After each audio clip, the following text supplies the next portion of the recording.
Alors les enfants, aujourd'hui je vais vous raconter le conte des 3 poules et de la tortue. Donc c'est l'histoire d'un fermier qui a un poulailler très spécial parce qu'il a des poules qui pondent des œufs qui sont magiques. Un jour, le fermier rencontre une jeune fille qui lui dit qu'elle a besoin d'avoir 4 œufs pour faire de la magie. Le fermier demande alors à 3 poules d'emmener les œufs à la jeune fille, parce que lui, il doit rester dans son poulailler. Mais comme elles ne sont que 3 et qu'il faut porter 4 œufs, elle demande alors à leur copine la tortue si celle-là veut bien les aider à apporter les œufs à la jeune fille. La tortue accepte et les voilà qui partent toutes sur le chemin avec leurs œufs sur le dos pour emporter les œufs magiques à la jeune fille qui en a besoin.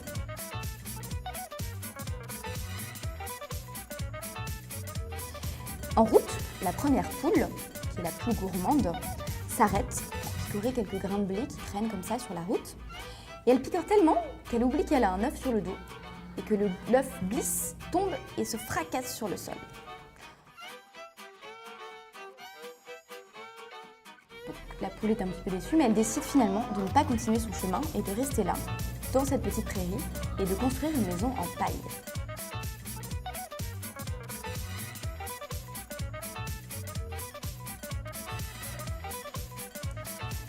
On retrouve maintenant notre amie la tortue, qui elle, vous savez, c'est une tortue, elle avance lentement, tout doucement, elle prend son temps pour avancer, elle a un petit peu peur de briser son œuf justement, et au bout d'un moment, sur le chemin, elle rencontre un vannier.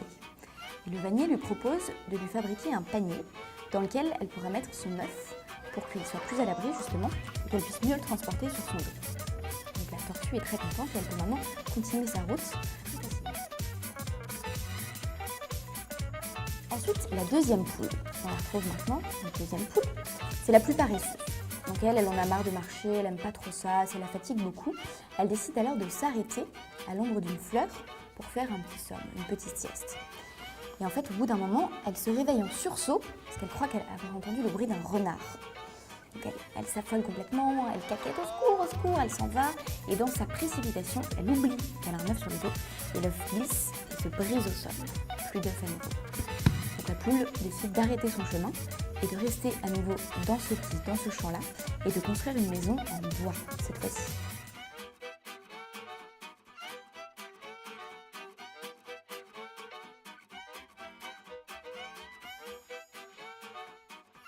On trouve maintenant notre amie la tortue qui continue à avancer tout doucement, tout délicatement, elle prend son temps. Et cette fois, elle rencontre un artiste peintre. Et le peintre lui propose de peindre son œuf pour qu'il soit unique, qu'il soit exceptionnel. Donc elle est toute contente, elle continue sa route maintenant avec sur son dos, dans son petit panier, un œuf qui est magnifique. La troisième poule, qui elle avait encore aussi un œuf entier sur le dos, poursuit sa route et elle c'est la plus rapide. Donc elle va très vite, elle marche très vite et elle va si vite qu'elle ne se rend pas compte, elle ne regarde pas en fait ce qu'il y a devant elle sur son chemin. Elle pense juste à aller le plus vite possible. Et il y a une brique par terre et elle fonce dans la brique et patatras, catastrophe, l'œuf glisse de son dos et se brise. Plus d'œuf. Elle décide alors de ne pas continuer son chemin et de rester dans cette petite prairie-là et de construire une maison en briques.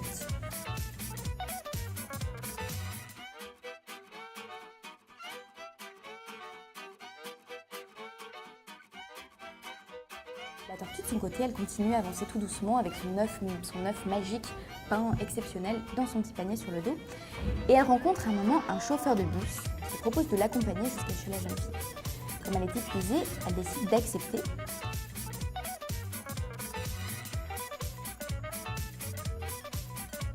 Et elle arrive enfin chez la jeune fille pour lui donner l'œuf magique.